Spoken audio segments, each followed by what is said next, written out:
दोस्तों अगर आपने भी बैंक से लोन लिया हुआ, किसी भी बैंक से, चाहे प्राइवेट या सरकारी बैंक से, तो आपके लोन की ईएमआई महंगी होगी या नहीं, इसको लेकर आरबीआई की मीटिंग का फैसला फाइनली आ चुका है। और ऐसे में आरबीआई की एमपीसी मीटिंग का फैसला क्या रहा, खुशखबरी आई या एक झटका आया, आइए देखते हैं छोटे से वीडियो में लेटेस्ट न्यूज अपडेट। दरअसल दोस्तों आरबीआई की जब भी ये एमपीसी मीटिंग होती ना, तो उसमें कई बार रेपो रेट में इजाफा यानी कि बढ़ोतरी की जाती है और कई बार रेपो रेट में कटौती की जाती है, राइट। तो ऐसे में अगर आरबीआई की मीटिंग में रेपो रेट में बढ़ोतरी की जाती है तो उस सिचुएशन में आपका भी बैंक से लोन लिया हुआ महंगा हो जाता है, लोन की रेटें बढ़ जाती है, जिसके चलते आपकी हर महीने की ईएमआई भी बढ़ जाती है। अगर आरबीआई रेपो रेट में कटौती करता है, कमी करता मतलब, तो आपका बैंक भी आपके लोन की रेटों में कटौती कर देता है, जिसके चलते आपके लोन की ईएमआई थोड़ी कम हो जाती है और हर महीने आपको थोड़ी लोन की किस्त कम चुकानी पड़ती है ना। तो मेन बेसिकली ये फंडा जो डिपेंड है वो सारा रेपो रेट का ही कनेक्शन है। रेपो रेट और ईएमआई के बीच का कनेक्शन आप समझ गए होंगे। रेपो रेट वो दर होती है जिस पर आरबीआई से बैंकों को लोन मिलता है। जैसे बैंक आपको लोन देता है एक इंटरेस्ट रेट पर, ब्याज दर पर, तो बैंक भी आरबीआई से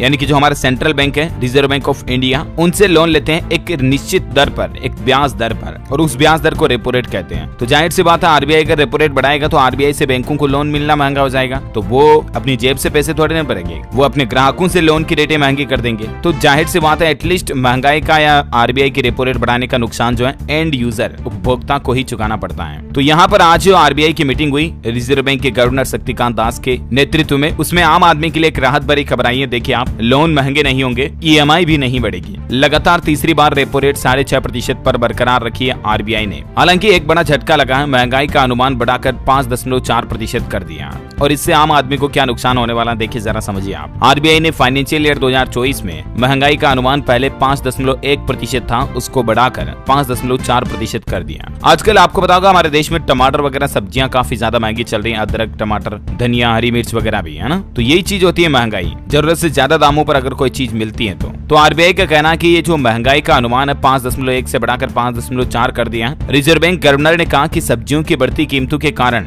जुलाई और अगस्त महीने में महंगाई बढ़ने की आशंका है, और वहीं फाइनेंशियल ईयर 2024 में रियल जीडीपी ग्रोथ का अनुमान 6.5% पर बरकरार रखा है। ये देख सकते हैं अब आरबीआई ने FY24 में रियल जीडीपी ग्रोथ क्वार्टर 1, 2, 3, 4 के लिए क्या क्या रखी। मई 2022 के बाद 2.5% तक ब्याज दरें भी बढ़ी है और महंगाई का अनुमान भी मैंने आपको बता दिया है ना। और भी आपके मन में इससे संबंधित कोई सवाल है, जवाब कमेंट करके पूछेगा, मैं रिप्लाई करने की जरूर कोशिश करूंगा। और बाकी इस वीडियो को लाइक और शेयर करना, DLS न्यूज चैनल को सब्सक्राइब करके बेल आइकन जरूर दबा देना, ऐसे ही काम की न्यूज अपडेट देखते रहने के लिए। जय हिंद, जय भारत, वंदे मातरम।